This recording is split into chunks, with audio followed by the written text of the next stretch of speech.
ನಮಸ್ತೆ. ಇವತ್ತು ಬೆಳಗ್ಗೆಯಿಂದನೇ ವ್ಲಾಗನ್ನು ಸ್ಟಾರ್ಟ್ ಮಾಡ್ತಾ ಇದ್ದೀನಿ. ಬೆಳಗ್ಗೆ ಬ್ರೇಕ್ಫಾಸ್ಟಿಗೆ ಅಂತೇಳಿ ಅವಲಕ್ಕಿ ಜೊತೆಗೆ ರಾತ್ರಿ ಉಳಿದ ಅನ್ನದಿಂದ ಪಕೋಡ ಮಾಡೋಣ ಅಂತ ಮಾಡ್ತಾ ಇದ್ದೆ.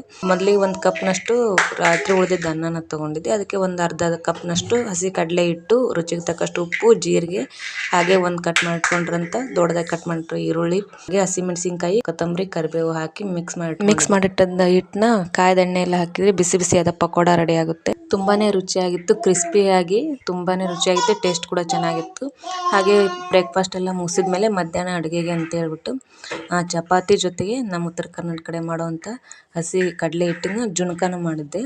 ಒಂದು ಜುಣ್ಕ ಮಾಡಲಿಕ್ಕೆ ಒಂದು ಪಾತ್ರೆನ ಇಟ್ಟು ಎಣ್ಣೆನ ಹಾಕಿ ಜೀರಿಗೆ, ಸಾಸಿವೆ, ಕಟ್ ಮಾಡಿಕೊಂಡಂಥ ಈರುಳ್ಳಿ, ಟೊಮ್ಯಾಟೊ, ಹಸಿಮೆಣಸಿನ್ಕಾಯಿ ಹಾಕಿ ಹಾಗೆ ಸ್ವಲ್ಪ ಅರಿಶಿನ ಪುಡಿ, ರುಚಿಗೆ ತಕ್ಕಷ್ಟು ಉಪ್ಪನ್ನು ಹಾಕಿ ಮಿಕ್ಸ್ ಮಾಡಿ ಸ್ವಲ್ಪ ನೀರನ್ನು ಹಾಕಬೇಕು. ನೀರು ಕುದಿಯೋಕ್ಕಿಂತ ಮೊದಲೇ ಹಿಟ್ಟು ಏನಿರ್ತದಲ್ಲ ಹಸಿ ಕಡಲೆ ಹಿಟ್ಟನ್ನು ಅದನ್ನ ಸ್ವಲ್ಪನೇ ಉದುರಿಸ್ಕೊಂಡು ಚಮಚದಿಂದ ಕೈ ಆಡಿಸ್ಬೇಕು, ಗಂಟಿಲ್ದಂಗೆ ಆಗುತ್ತೆ.